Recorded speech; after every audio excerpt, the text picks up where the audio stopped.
Good morning and welcome to the Safety Action Monthly webinar.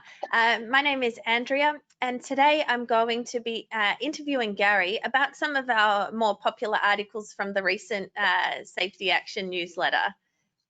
Good morning, Gary. Good morning, Andrea, and good morning, listeners.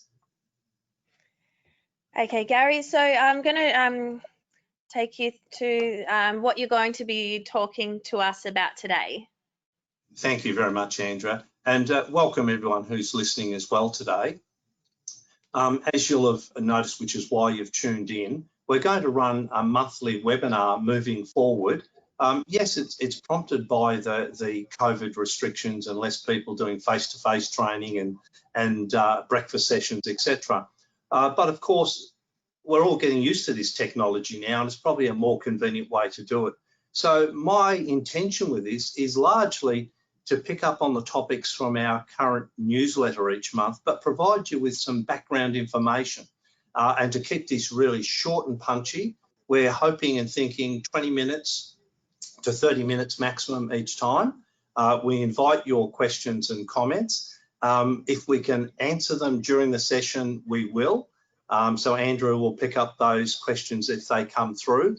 And if not, if we can't handle them all within the time frame, because we will finish on time, what we'll plan to do is we'll come back to you or post them on our website and we'll let people know. So welcome once again, and hopefully this is of interest and of value to you.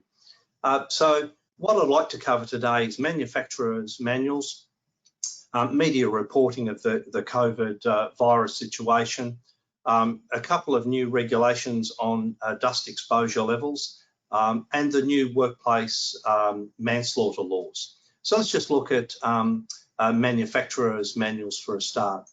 What I found in my long experience as a safety engineer, particularly after serious accidents and incidents, and I arrive on site and there's a piece of equipment that has been involved in an incident, say a serious incident. And one of the key things I ask for is, where is the manufacturer's manual? Because I base, has it been used correctly and has it been maintained correctly, primarily on the manufacturer's instructions. And the reason for this is the safety regulations are too general to state specifically how to use each piece of equipment, what its intended purpose and use is, whether it was used correctly for the intended purpose, and how it was maintained. So the manufacturer's manuals are probably more important as a legal document than most people realise.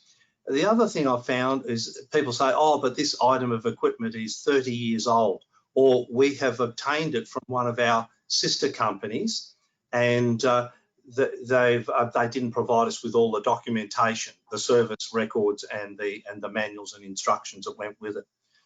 So one, it doesn't matter how old the equipment is, the legal obligation to ensure you've used it for the intended purpose, maintained and used it correctly, remains. So if you haven't got the manuals, I recommend you seek the documentation for each item of equipment. Obviously, the bigger and more dangerous and potentially dangerous items of equipment will be your top priority. But it can move down to portable power tools and other associated equipment like attachments, and I'll come to attachments in a moment, particularly on forklifts. I've also found that many companies have homemade, I'll call it homemade, and I'm not trying to be derogatory in this sense, but rather reflecting that the company has a very specific need for which there is no commercial item available, so they design and make a piece of equipment or an attachment to perform a task in their business. And because it was designed and built in-house, and probably by competent engineers or tradespeople, the component could well be quite satisfactory. However, it lacks the documentation, and there's the problem. That's, to my mind, the legal risk. And so once again, moving forward, if you're having anything designed in-house, your management of change procedure needs to pick up items that are designed and built in-house. They get a manufacturer's plaque placed on the item and date of manufacture, and it's okay to put your own business designed to manufacture it, and you want the people who designed and fabricated it for you to prepare a user manual. and maintenance manual for that item. So one of the examples, Andrew, if I can ask you to just turn to the next slide. I've just got a couple of pictures. Thanks, Andrea. This is the scene of an incident that I investigated some time ago, and a forklift was lifting an item out of a box crate that came in from overseas, and the item was sprung loaded and sprung out and struck a worker.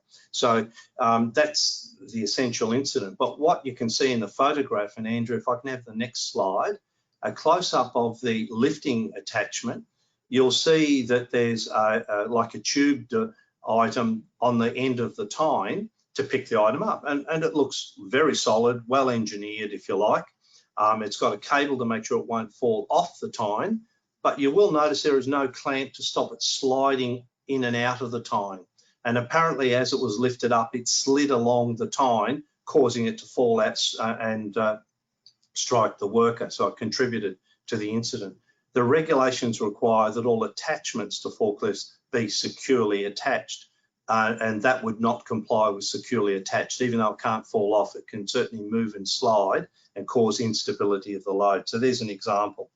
So if you don't have Andrew, if I can just have the next slide. So when we have attachments, we'll just finish on that point with forklifts. On the dash of every forklift and crane, you'll see a weight and balance chart. So if you have an attachment, you have to have another weight and balance chart for when that attachment is being used, because you'll notice that in that previous photograph, the attachment was capable of putting extra load right at the end of the tine, which could cause the forklift to tip forward. And you can see in that image there, you can see the forklift tipping forward if the load is too heavy or too far forward. So if you haven't got the manuals for an item and you can't obtain them from the internet or from the supplier, and that may be the case for very old equipment, very unique, you need to reverse engineer it. And the example I gave in our June newsletter was just what's called a service trolley or systems trolley in motor vehicle dealerships to bring compressed air, pick up tyres and wheels off cars without people having excessive manual handling. And you would think just a small little item like that wouldn't need a manual, but competent businesses have arranged for risk assessments of those items and preparation of the user and maintenance manuals. So every item, particularly powered items of equipment or large, potentially dangerous items of equipment, there'd be your starting point, need to have your manufacturer's manuals. And a little tip, keep a copy, the master copy of manuals, and you might put a copy out on a forklift or out in the workplace, because workers may well lose it, or it may get wet and destroyed in the weather, but you need the manuals. So there's a little tip on that one. Sorry, Gary, I had a question from one of our viewers about the manufacturer's manuals. Now, Yes. Emma says if you can't get the manual from the manufacturer, are you saying Yes. that it's the employer's obligation to then create their own manual for the equipment? Yeah, the answer is yes, because the employer has an obligation to use all equipment for the intended purpose, to maintain it in accordance with manufacturer's instructions, and to use it in accordance with manufacturer's instructions. So if they either never got or have lost the manuals, it's up to them to find the supplier or manufacturer and obtain them. In the absence of those, if they've disappeared, or if they're overseas, you can't take legal action against them, because the Victorian law only takes effect in Victoria. So WorkSafe cannot prosecute companies from overseas, for example. So the employer here in Victoria needs to ensure they have that documentation. So that's where you do a risk assessment and you actually reverse engineer. It may not be a full manufacturer's manual, but it's actually a good operational document to use the item safely. Great, thanks, Gary. I'm back to you. Thank you. Can I have the next slide, Andrea?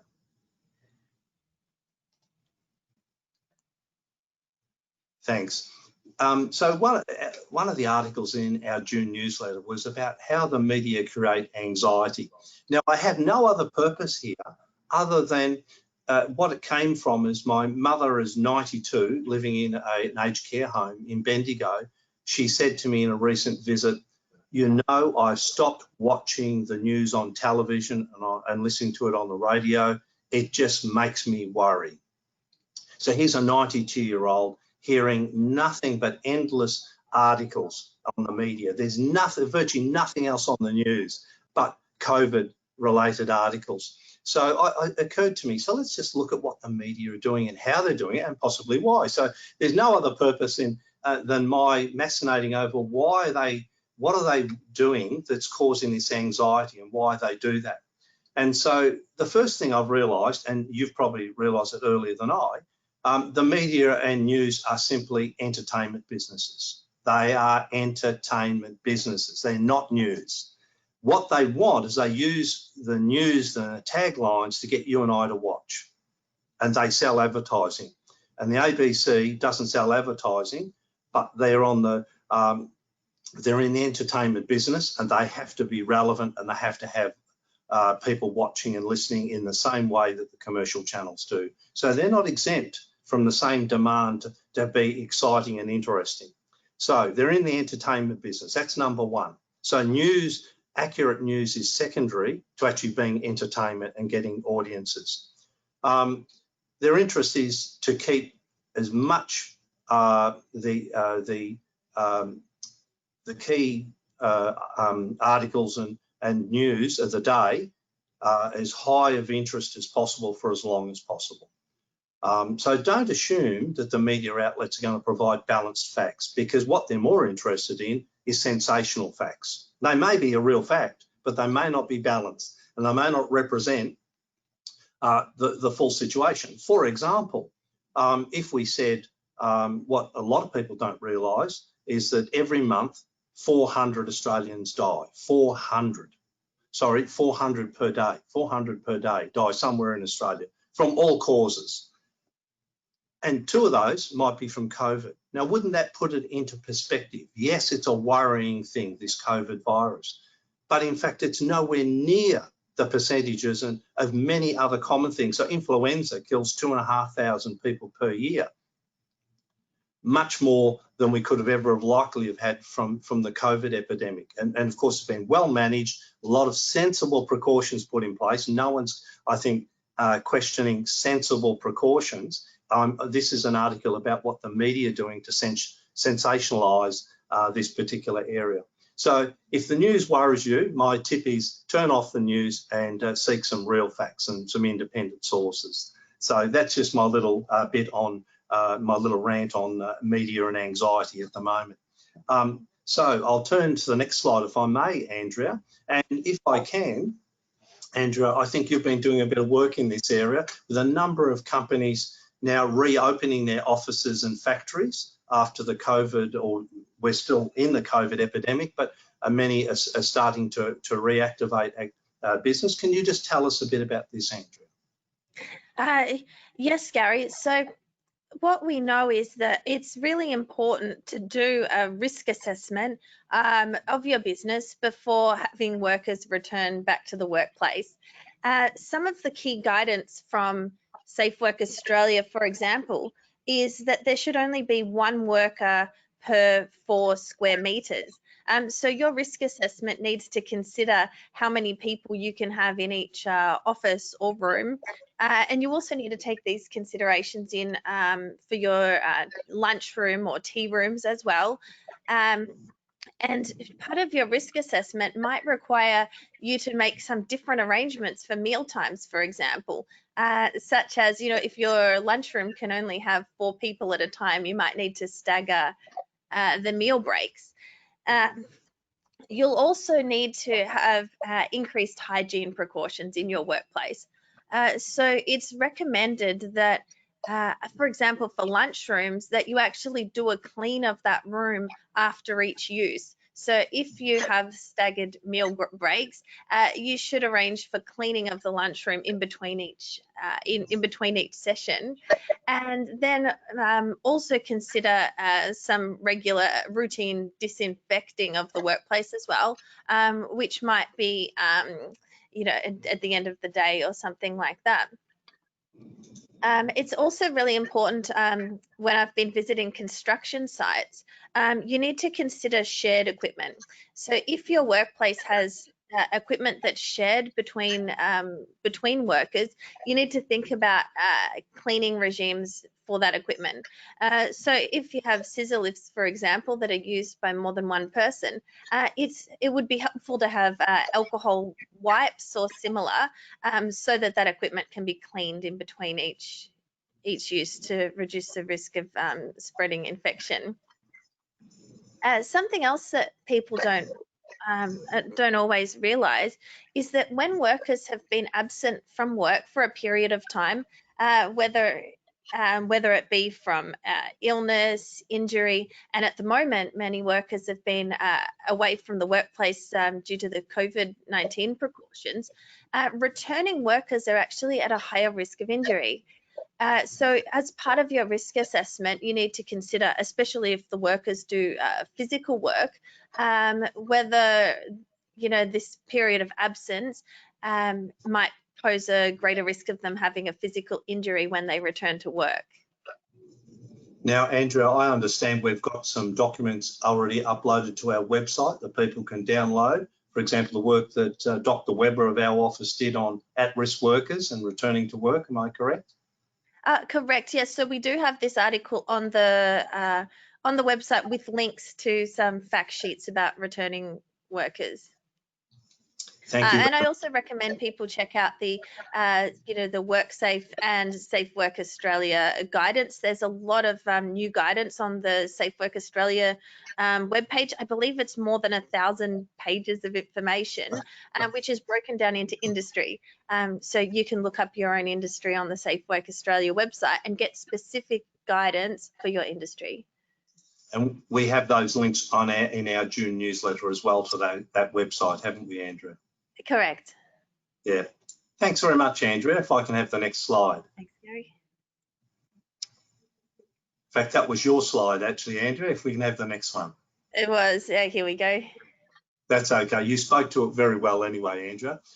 Just briefly out of our newsletter, we've mentioned two new exposure standards. One took effect on 5 June, which is the new lead exposure. Now, not too many organisations that we work with operate or involved with lead dust. I assume it could come out of also demolition or renovation work as well if there's old lead paint, if you're not in the lead industry.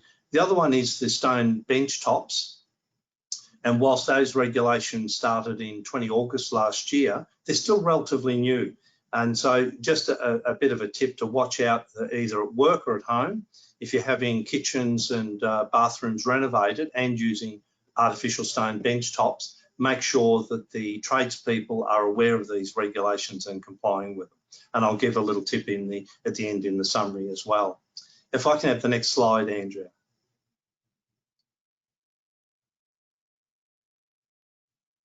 Thanks, Andrea. Okay, our last topic for this morning is the new workplace manslaughter laws. And so the first thing that you need to realise is that it's unfortunate that what we've got is a different approach in virtually every state and territory, unfortunately. So, for example, where we have amendments to the Work Health and Safety Act or OHS Act in Victoria, Queensland, WA and Northern Territory, but their amendments are slightly different in each jurisdiction. We have 2 states at the moment, South Australia and Tasmania, at this time have indicated they're going to just continue to use the Section 31 reckless endangerment provisions for workplace deaths. And New South Wales and the ACT have decided to use the Crimes Act, which each state and jurisdiction has, but they've decided to use this for workplace fatalities as well. Interestingly, Queensland, in their amendments to their WHS Act, sections 34A to 34D, only applies to workers. And I found this interesting because I thought one of the prompts of the Queensland introduction of one of the early introductions, I think they were the first jurisdiction to introduce the workplace manslaughter, came shortly after the tragic Dreamworld ride fatalities. But if that were to happen again, their workplace manslaughter laws would not apply, because it only applies if workers are killed. Whereas in other jurisdictions, particularly in Victoria and elsewhere, it's any person that you have a duty to. So under the Act, we have a duty not just to workers, not just to employees, but all workers, including contractors, but also the public. So under Section 23, under the Victorian Act, for example, others, which would be visitors and the public, we have a duty to as well. In addition to using the Crimes Act, New South Wales has decided to also alter their test for gross negligence, which will pick up on the Section 31 reckless endangerment. Northern Territory has tried to gazump everybody with the highest penalty and has gone for life imprisonment under their workplace, under the Crimes Act for manslaughter. And Victoria has amended the OHS Act, which we have a summary of uploaded to our website of the summary of the requirements and how it's going to be used. So, for example, it has interesting wording in the Victorian amendment to our OHS Act. And to be guilty of workplace manslaughter, so clearly there has to be a workplace death, and that you have to be then negligent. You have a duty to them and you are negligent. So somebody's died in the workplace, you had a duty to those people and you were negligent. So three things there. But the definition of negligence, interestingly, and this is the words they use, not mine, a great falling short of the standard of care. Now, I'm not critical of this. I'm just letting you know, I think it will take some court precedent cases to interpret what they mean by a great falling short of the standard of care. Now, at the extreme ends of the spectrum, we can always tell what is terribly bad and what is terribly good or really good. What's difficult is where that, in the grey area, where does the line come when I have a great falling short or when I'm just short of a great falling short of that standard of care? So this is what we'll probably see over the coming years as unfortunate events unfold and they arrive in court. So if I can have the next slide, Andrea, and we'll be close to any other questions you've got in a moment and my wrap up. So the workplace manslaughter penalties, because we have a different approach in every jurisdiction, the fines are different. So for individuals, they'll range from as low as 300,000 maximum. So when I say as low as, this is a maximum under the WHS laws for reckless endangerment, up to 1.65 million for individuals, and that'll be officers of the company in Victoria. Corporations will be $3 million for reckless endangerment under the WHS Act, through to $16.5 million for corporations under the workplace manslaughter laws. Jail, if for the jurisdictions still using the WHS reckless endangerment, it'll be 5 years maximum, 20 or 25 years in other jurisdictions, or life imprisonment maximum in the Northern Territory. So there's the hodgepodge we've got in Australia. So it's unfortunately, we don't look like we're any closer to harmonised laws because they're not that harmonised, but that's the reality of where we are with both our legal system and our political system under the Constitution at the moment, that each state has the right to implement, and they do, their own workplace health and safety laws. So I'll change to the final slide, Andrew, the summary. But did you have any questions on the manslaughter? Yes, I just had a question about the workplace manslaughter laws in Victoria. So you mentioned that these laws commence in Victoria on the 1st of July this year. Yes. So if an accident, I'm just wondering your opinion, if an accident were to happen now, for example, today, but the person then died after July 1, would the laws apply? Okay, very good question. I'm not a lawyer, as you well know. However, I think it's fairly clear. The Victorian workplace manslaughter laws come into effect from the 1st of July. So you would have to have breached your duty of care to that person and be grossly negligent from 1 July onwards. So even though the incident happened earlier, But so the incident happened earlier prior to that, so the negligence has already occurred. It just so happens, unfortunately, the death has occurred at a later stage, possibly from a serious injury. So I don't believe that will be. It'll only be for incidents and accidents that occur from 1 July that will now invoke the workplace manslaughter laws in Victoria, but we will still have the reckless endangerment in Victoria, which also has severe penalties and up to 5 years jail. Thanks, Andrew. Maybe if we can have the summary, and I'll wrap up as we come into past. So just briefly, manufacturers' manuals are important. I think it's worthwhile having a look around or ask each department to ensure they've got the manuals, and if not, to go out and get them. One little caution, we've observed a lot of people, the easy way out is go onto the internet and download a manual for the make and model of equipment or machine you've got. Below me down, we've found out that some of the manuals uploaded with the same make and model numbers do not have all the same features and controls. So in particular, look at the configuration of control panels and control panel labeling if you've uploaded an online version of a manual, because manufacturers, even though they've got a make and a model number, seem to have different versions within the make and model numbers. So either the documents you were given when you obtained the equipment is the best, the hard copies. If not, I would download them immediately from the supplier and make sure they match. COVID return to work, do a risk assessment before you bring people back. And Andrew has given you some tips, and there's quite a lot of really good information on the links out of our newsletter as well. Artificial stone bench tops, make sure there's an integrated water delivery system on the cutting or grinding equipment, or it has an attached dust extraction system. You can't just pour water on it to keep it damp while somebody's cutting. The regulations require that that be installed onto the tools or the extraction system. Workplace manslaughter laws, they're different in every jurisdiction, and the penalties are different in most jurisdictions.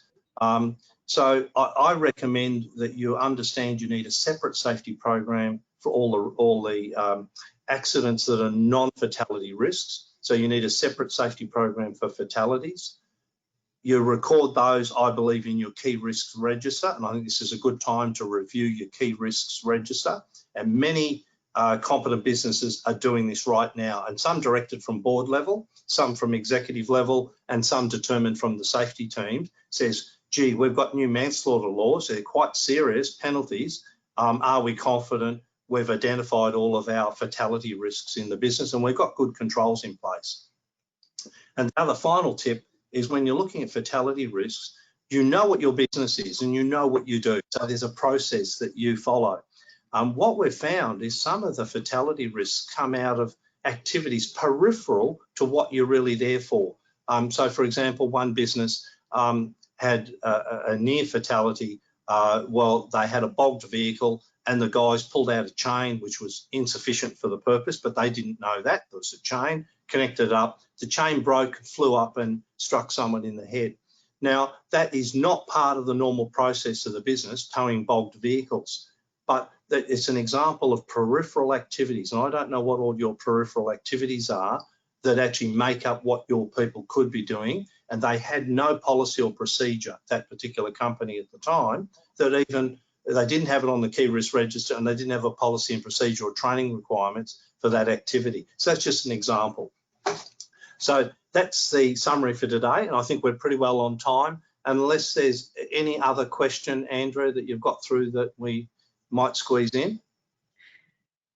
No more questions. If anyone has any questions, you can type it into the questions panel there. Okay. Well, with that, I think, unless one comes through straight away, I think we'll wrap up at that point. Thank you, everyone, for listening in. Thank you, Andrew, for organising. And we look forward to giving you another short, sharp, succinct update next month. Thank you very much, Andrea. Thank you, everyone. Thank you. Have a good day. Okay, bye. Now,